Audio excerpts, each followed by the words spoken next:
So this is an Adria Astella Rio Grande. I'm going to take you around the van and show you how it operates. First of all, we're going to go through the inside of this van. Once you've got the power connected on the outside, which I'll show you when we go to the outside, you've got your master power switch just here. You've got your water pump switch, which I'll explain to you in a moment. Voltmeter for the battery on board the van. Main light switch, that will turn all the lights on and off in one go. And then you've got your individual light switches as you come down. The switch at the bottom here is actually for when you're in some European countries, you have to have lights on the back of the van for if you break down at the side of the road, because you are supposed to detach your car from the caravan and move the car away from the van if you break down at the side of the road. Hopefully that never happens, but at least you've got the information there if you need it. So with this particular van, to fill the water system, it works slightly differently to a lot of caravans due to the fact it hasn't got an outside pump. But underneath the seat on the far side of the van, I'm just going to access the area for this, give me a second. So underneath the seating area on the far side of the van, you've got your water tank here, and when you remove that cap, there'll actually be a plunger in the bottom of there that you can release to allow the water to drain from the caravan. You have also got a second drain on this particular van, so you need to make sure the bung is in the bottom of the onboard tank underneath the seating on the far side before you fill the system. And you'll also come in the cupboard opposite the seating area at the front of the van, and you have this yellow drain down valve just here. So to drain the water system, you'd literally open this valve up and allow the water to drain out of the system completely. To fill it, I'll explain that when we go on the outside of the van, because it is slightly different to a normal caravan. But to fill it, you'd make sure the valve here was in the position it's in now. If it's upright, as I said, that will drain the water system down. And also, like I said, you need to make sure the plunger is in the bottom of that white tank on the far side of the van. Once you've got the water system, well, once you're about to fill the water system, what you'll do is you'll come over to each tap on the caravan. So you'll come over to the sink, for instance. Open the tap up on the sink on the hot side, so the opposite side to where it is. And then when you start filling the system, you'd come over to the wall on the far side and turn on the water pump. What you'll see happen is water will start coming out of each tap on the caravan. When it's running continuously as it is now, you turn each tap off and that will be the water system full. But like I said, I'll show you how to fill it from the outside in a moment. Take you into the bathroom.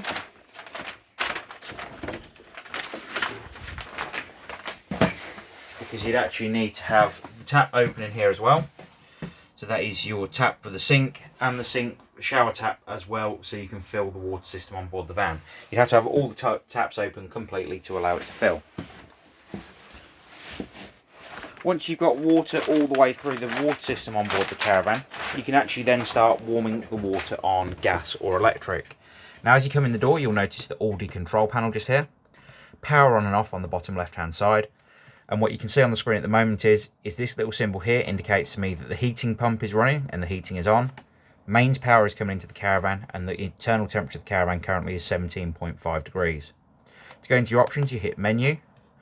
At the top here, you've got your control for your heating temperature, so you've got down or up to set the temperature for the heating.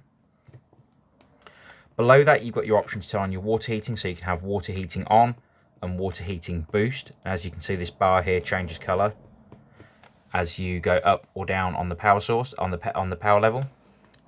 Below that, you have an option to set what amount of electricity you have coming in the caravan from the caravan site you're on. So you are either off, 1 kilowatt, 2 kilowatts, or 3 kilowatts. Here on site, we can only really run it on 1 kilowatts. That's what we're going to run it on for now. Down here on the bottom left-hand side, you have your option to run your heating and hot water on gas. Now, if you want to run the heating and hot water on gas, you'll simply hit the gas symbol just here, and that will allow the gas system to ignite.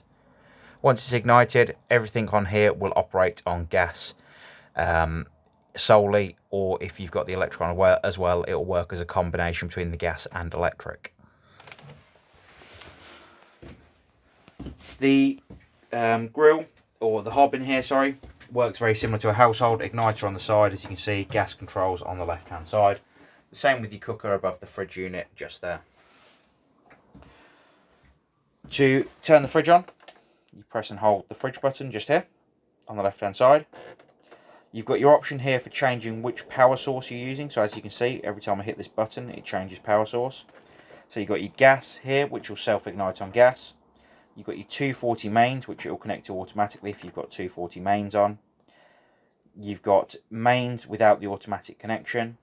12 volts when you're towing down the road. So essentially what the battery symbol means is when you connect it to the car at the front of the van, it will allow you to run the fridge as a cool box while you're travelling.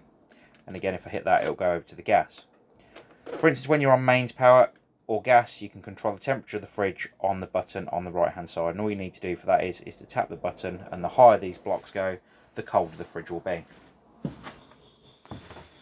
Coming down towards the back of the van now, just to show you how the toilet system works inside. You've got an electric flush on the toilet, so you hit the button here and that will flush the toilet system. And at the bottom you've got your waste flap to allow the waste through into the cassette underneath the van. The shower system, etc. works as it would do in your house, so there's no major differences there at all from what you do at home. Turn the water on and off, for instance. Storage around the van, handles up, push shut to secure the doors. And one of the things just to be aware of when you're travelling is just to make sure all doors are shut properly, so there's nothing flying around inside the van. So you shut the bathroom door, for instance, the doors on the cabinet, and also you'd make sure that the aerial is down. So to do that, you loosen off the fitting at the top here. If I could do it with one hand, loosen off the fitting just here and pull down and lock in place. In the cupboard as well, you'll also notice this tank here. The tank that you can see is actually the heating system itself. Now when it's cold, the fluid level inside will be down on the minimum, and when it's hot, it will be up on the maximum up at the top. That's as simple as that for the inside of the van. I'm now going to take you around the outside and point out where everything is to on the outside of the van. Some of the outside things we'll actually do while you're here on site with us, and we'll finish off the demonstration of those, like I said, while you are here. So I'm going to take you outside of the van now, so I'll be back with you in a moment. So on the outside of this van, you've got your barbecue gas point on this side of the front, on the door side. You've got the leg winders going through the holes just here. So you have to put the leg winder into that hole to allow the legs to go up and down. Front locker, you have your gas bottle and gas regulator and gas bottle tie downs. Your spare wheel in the left hand side there. The hookup procedure we'll go through in person. We'll also explain how the ATC works. Coming down this side of the van, you've got some storage at the front, so you open up the locker and you have storage in that. Fridge vent for the fridge, so it allows the hot air outside of the vent, outside the van from where it's got warm. Battery box, you've got your 110 amp battery in there and your mains power lead coming into the van. The motor mover on wheels, we'll demonstrate the mover on site, and we'll also torque the wheel nuts while you're here on site with us as well. To fill this system, you actually have to pull up to a hose pipe or pull up to a tap, plug the hose pipe into the tap, and then undo this cap, about a bit like you're filling your car. Put the pipe in the side, and you continue to fill till the water is coming back out the side of the cassette. So that is how you fill the water system. As I said, put a pipe in there, connect it to a tap, turn the tap on, and that will fill the water system on board the van. At the back here, you've got your toilet cassette, so it releases by pulling up the orange handle. Neck here turns out to empty the waste out, and then on top you've got an orange pressure relief button to empty that waste out of the cassette completely. You will need to put 1 litre of water in here and a cap full of the blue fluid also. And at the top, on this side, behind this cap, you have to undo it, you'll put 3.5 litres of water in there and a cap full of the pink fluid for the flush tank itself. On the rear of the van, on each side, you've got a wind down leg to stabilise the van while it is on site. Then at the back of the van on this side, you have your storage locker for accessing underneath the bed area. If you have any further questions on the Adria, Astella, Rio Grande, please do give us a call here at the Caravan Company, and we'll be more than happy to help. Thank you very much. Bye bye.